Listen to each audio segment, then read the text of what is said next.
Some of you may have already seen the calls to save water polo and Leander ISD on social media. Dozens of swimmers are speaking out and sharing their frustrations after they say they felt blindsided by a recent district decision to cut water polo as an official course program and shift it into a club sport.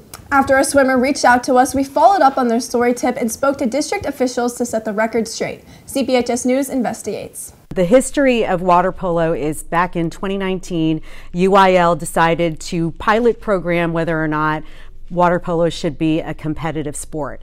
So in 2019 and then throughout COVID, there wasn't really a good basis of it because, those transition years through the pandemic. That's Leander ISD Chief of Communications Officer Christina Hardy explaining water polo's shift to an official UIL sport earlier this year.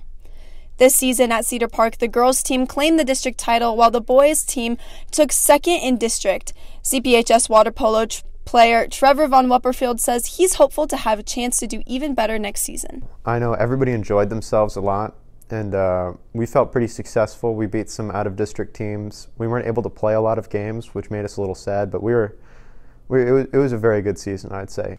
That sense of hope recently changed into a feeling of surprise and for some betrayal when word spread among swimmers that UIL water polo teams would go back to becoming a club sport.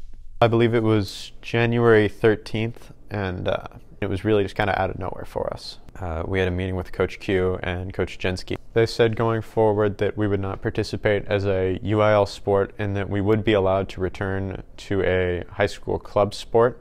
Hardy says talks have been ongoing since January of 2022 regarding the future of the sport as an official district program and that coaches were involved in these conversations. They knew that there were going to be issues, with facilities and with staffing, and when in the fall when they started to examine whether or not this was going to be feasible, they just felt like it just wasn't in the best interest to keep it as a competitive level UIL sport. However, it will still continue as a club sport like it's been at all of the campuses that had one. Once the decision became final, coaches were expected to inform their teams, but it seems some may have done so sooner than others, leading to some confusion among the players.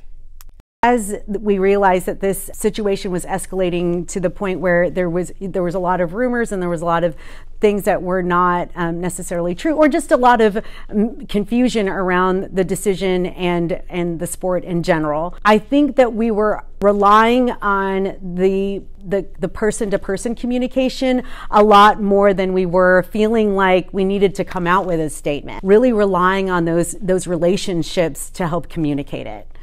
Vandegrift Water Polo player Ava Chalmers isn't letting this decision keep her down. The sophomore is now making it her mission to save water polo as a UIL-sanctioned sport in the district, creating a petition gaining more than 1,000 signatures.